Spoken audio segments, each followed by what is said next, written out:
Hello Surjit जी, क्या हाल चाल है आपके? बस बढ़िया। बताइए आप कैसे हैं लखप्रीत जी? बहुत अच्छा हूँ, थैंक यू सुरजीत जी पूछने के लिए। सुरजीत जी, आज हम डिस्कस करेंगे हेल्थ इंश्योरेंस के यस, ऊपर। बिल्कुल बिल्कुल। और मुझे लगता है कि हेल्थ इंश्योरेंस होना आज के समय में सबके लिए बहुत जरूरी हाँ, है। बहुत बहुत इम्पोर्टेंट है। हेल्थ इंश्योरेंस तो होना ही चाहिए। जी जी जी जी। तो मैं चाहता हूँ कि इसके ऊपर हम चर्चा करें और अपने जो दर्शक हैं उनको भी इसके बारे में बताएं। हालांकि मुझे लगता है कि हेल्थ इंश्योरेंस के बारे में आजकल जो है काफ़ी लोग अवेयर हो गए हैं। हाँ, काफी कि हेल्थ इंश्योरेंस क्या होता है और कैसे ये हमारे काम आता है। बिल्कुल बिल्कुल। तो हम चाहते हैं कि इसके ऊपर आप भी थोड़ा सा हमें बताएं कि हेल्थ इंश्योरेंस बंदे के लिए क्यों ज़रूरी है और इसको लेने के लिए हमें क्या क्या करना पड़ता है और ये किस तरह से कोई भी बंदा इसको ले सकता है और किस एज तक ले सकता है, कहाँ से शुरू होकर। हेल्थ इंश्योरेंस देखिए हमारे लिए बहुत ज़्यादा इंपॉर्टेंट है। ठीक है, आप देख रहे होंगे हॉस्पिटल वगैरह में कितने ज़्यादा एक्सपेंस बढ़ते चले जा रहे हैं और मेडिकल खर्चे तो बहुत ही बढ़ रहे हैं। बाहर से जो दवाइयाँ आती हैं उसके वो तो बहुत ज़्यादा एक्सपेंसिव होती हैं, बहुत ज़्यादा ही एक्सपेंसिव होती हैं जी। तो इसके लिए क्या हेल्थ इंश्योरेंस हमारे लिए बहुत हेल्प करता है अगर हम हेल्थ इंश्योरेंस लेते हैं। और सबसे बेस्ट पार्ट होता है कि जितना हम जल्दी अगर ले लेते हैं वो बहुत ज़्यादा इंपॉर्टेंट होता है, क्योंकि उसमें क्या होता है ना, हमारा जो कॉस्ट है मतलब प्रीमियम है जो वो भी हमारा कम आता है। ठीक है, और हमारे लिए बेनिफिट्स बहुत ज़्यादा मिल जाते हैं, क्योंकि उस समय क्या होता है कि हम लोग फिट हैं। अभी जितना हमारे लिए एज में रहेंगे उस समय हम फिट हैं तो हमारे लिए वो बहुत ज़्यादा काम करते हैं। क्योंकि इसमें क्या थोड़ा सा क्या होता है कि प्री एग्जिस्टिंग डिसीज का थोड़ा सा क्या है, इसमें वेटिंग पीरियड होता है।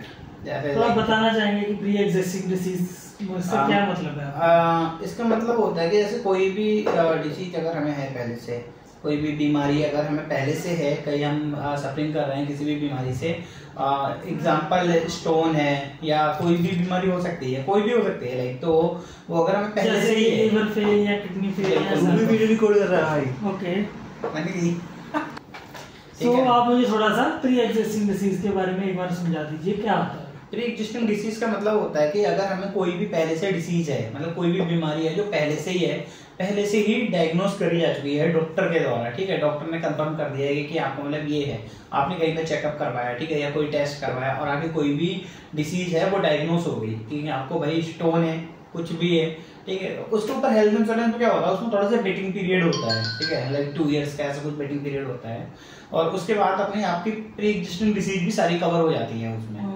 उसमें आप बहुत मतलब बेनिफिट ले सकते हो, फिर उसका भी बेनिफिट ले सकते हो आप, मतलब जो भी आपका समस्या है उसके अकॉर्डिंग आप उसका भी आप इलाज करा सकते हो आराम से हॉस्पिटल में कैशलेस।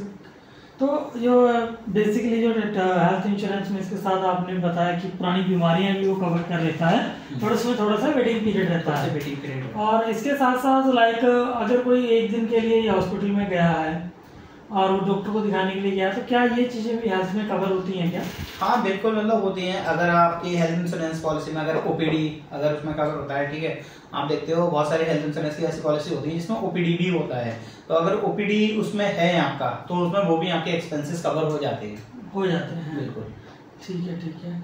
तो हेल्थ इंश्योरेंस जो है लाइक अगर कोई भी बंदा आज की डेट में बाय करता है, पहले तो मैं ये जानना चाहता हूँ किस एज से लेकर किस एज तक इसको ले सकते हैं? आप 18 से आप 65 तक ले सकते हैं। 18 से 65 तक आप आराम से इसे बाय कर सकते हैं, और भी मतलब ऊपर एज में बाय कर सकते हैं, लेकिन उसमें क्या होता है ना, मेडिकल के जो होते हैं मेडिकल्स होते हैं उसमें, तो उसमें थोड़े से इश्यूज आ जाते हैं। 18 से कम की उम्र के लिए नहीं ले सकते हैं क्या? हम ले सकते हैं, लेकिन वो फैमिली फ्लोटर में होता है। फैमिली फ्लोटर में हमारे कवर होते हैं, जैसे कोई भी किड्स है, ठीक है, कोई भी चाइल्ड है तो वो क्या डिपेंडेंट में हम अपने जैसे पेरेंट्स उनको अपनी फैमिली फ्लोटर में पॉलिसीज होती हैं तो उसमें उनको कवर कर सकते हैं। अलग से नहीं ले सकता कोई? अलग से इंडिविजुअली नहीं कोई ले सकता है। कोई अगर कोई 18 से नीचे अगर कोई भी है तो वो इंडिविजुअल अपनी पॉलिसी नहीं परचेज कर सकता है। और वैसे स्टार्ट तो 91 डेज का ही अगर कोई बेबी है तब भी हम वहां से आप ले सकते हैं, लेकिन वो क्या है कि पेरेंट्स के साथ में कवर होता है। ओके, तो आप इसमें क्या क्या ध्यान देने वाली बातें हैं कि अगर हमें किसी कंपनी का हेल्थ इंश्योरेंस लेना है तो हमें उसमें क्या क्या जो है मेन पॉइंट्स क्या क्या देखने चाहिए ताकि एक सही हेल्थ इंश्योरेंस हमें लेना चाहिए अगर हमें कभी भगवान ना करे कि हॉस्पिटल में जाना पड़ता है, तो ताकि हमें कोई अपनी जेब से पैसा ना लगाना पड़े, पूरे का पूरा हेल्थ इंश्योरेंस कवर करें। बिल्कुल, मैं आपको इस पर मैं ये कहना चाहूँगा, सबसे पहला जो पॉइंट है वो हमें ये देखना चाहिए कि हमारा वेटिंग पीरियड कितना है।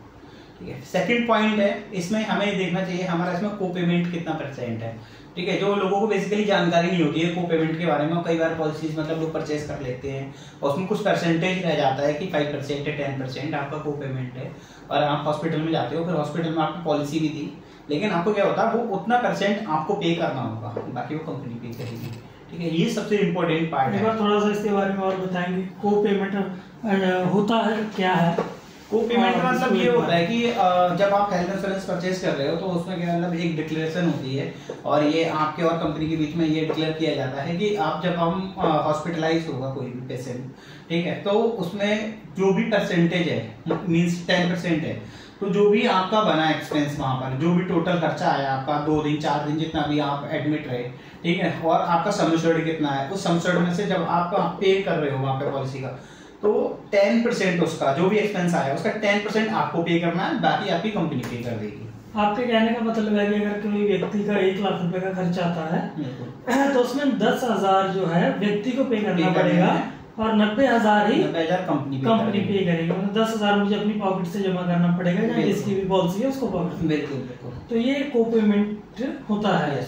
तो इसको हमें क्या लेना चाहिए या नहीं लेना चाहिए को पेमेंट? नहीं, मैं सजेस्ट करूंगा कि आपको को पेमेंट नहीं लेना चाहिए। आप कोशिश करो, आप बहुत सारी मतलब कंपनीज हैं और बहुत सारे हेल्थ इंश्योरेंस, बहुत सारे टाइप्स प्लान्स अवेलेबल हैं, तो आप कोशिश करो, सर्च करो और देखो, आप कोशिश करो कि जिसमें को पेमेंट की कंडीशन ना हो।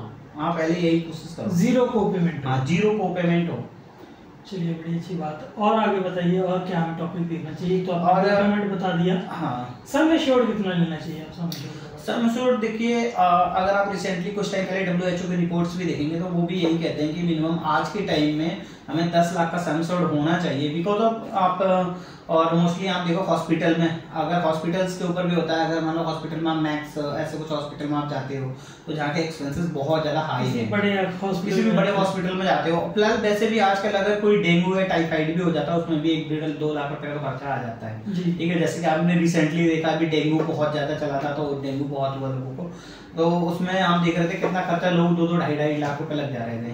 तो आई थिंक मैं ये सजेस्ट करूंगा कि 10 लाख सम एश्योर्ड कम से कम होना चाहिए, क्योंकि बहुत सारे मतलब ऐसे डिसीज हो जाती है जिसका एक्सपेंस बहुत ज्यादा है। अगर कहीं पे भी कोई बड़ी प्रॉब्लम हो गई तो वहां पर आपके लिए वो हेल्प हो सके कि हाँ 10 लाख है आपके लिए, आपको कॉन्फिडेंस भी रहेगा, और बड़े हॉस्पिटल में भी जाओगे तब भी आपको कॉन्फिडेंस रहेगा कि हाँ ठीक है, मेरे पास 10 लाख रुपए का सम एश्योर्ड है। ठीक है जी, तो ये तो आपने काफी अच्छी बात बताई। तो मिनिमम हमें 10 लाख का तो लेना ही चाहिए। हाँ, मिनिमम 10 लाख का तो होना ही चाहिए। ठीक है, ओके। और आप इसके बाद आगे क्या बताना चाहेंगे? और सबसे मेन मतलब यही है इसमें कि आपको ये भी देखना चाहिए कि बहुत सारी मतलब कंडीशन होती है, टर्म्स कंडीशन होती है इसके अंदर, कि इसमें ये कवर है, ये कवर नहीं है। जैसे कि मोस्टली हेल्थ इंश्योरेंस की जो पॉलिसी होती है एक्सीडेंटली डे 1 से ही कवर करती हैं, आज आपने परचेज की और डे 1 से। और ये आपको ये भी पता होना चाहिए जब आप पॉलिसी परचेज करते हो तो उसके आफ्टर 30 डेज से ही आप उस पॉलिसी को इस्तेमाल कर सकते हैं। ये चीजें आपको जब आप कभी परचेज कर रहे हो तो आप अगर ऑनलाइन परचेज कर रहे हो तो आपको रीड करना चाहिए, आपको वेबसाइट पर चेक करना चाहिए। और अगर आप किसी एजेंट के थ्रू या कहीं भी किसी के भी थ्रू अगर आप परचेज कर रहे हो तो आप उनसे आप पूछिए कि अगर आज मैंने पॉलिसी परचेज की है और कल 2-3 दिन बाद अगर मैं बीमार पड़ गया, ठीक है, तो मैं इसको यूज कर सकता हूँ, नहीं कर सकता हूँ पॉलिसी को। ये बहुत इंपॉर्टेंट पार्ट होता है, क्योंकि लोग परचेज कर लेते हैं, फिर अगर जरूरत पड़ जाए 3-4 दिन ही जरूरत पड़ गई आपको, तो फिर आप इस कंडीशन में यूज कर पाओगे, नहीं कर पाओगे। ये तो काफी आपने अच्छी बात बताई है। तो आपका कहने का मतलब है कि अगर एक्सीडेंट हो जाए तो वो सेम डे से कवर है, वो डे 1 से ही आपका, आज आपने परचेज की तो आपका कल से कवर है। एक्सीडेंट के सिवा अगर कोई अन्य बीमारी के रिगार्डिंग हमें हॉस्पिटल में भर्ती होना है तो उसके लिए 30 दिन का समय लगेगा, उसके बाद वो कवर होगा। और जो हमें बताया था कि अगर पहले से ही किसी बंदे को बीमारी है तो उसका एक वेटिंग पीरियड होता है। वेटिंग पीरियड होता है। वो पॉलिसी टू पॉलिसी डिपेंड करता है या सबका एक सा ही होता है? ऑलमोस्ट वैसे तो सभी का ही होता है। तो कितना वेटिंग पीरियड होता है वैसे, कोई अनुमान? मिनिमम वही 2 इयर्स का मिनिमम होता है। मिनिमम 2 इयर्स का उसमें होता है इसमें। ओके, हमने सुना है कुछ राइडर्स वगैरह भी इसमें होते हैं। हाँ, बिल्कुल, इसमें ये कम हो जाता है वेटिंग। हाँ, इसमें बहुत सारे राइडर्स होते हैं जिसके लिए मतलब एक छोटा सा आपका प्रीमियम का अमाउंट छोटा सा बढ़ जाएगा, थोड़ा सा ज्यादा नहीं, ऐसे मतलब तो फर्क आता है 300-400 रुपए का फर्क आता है।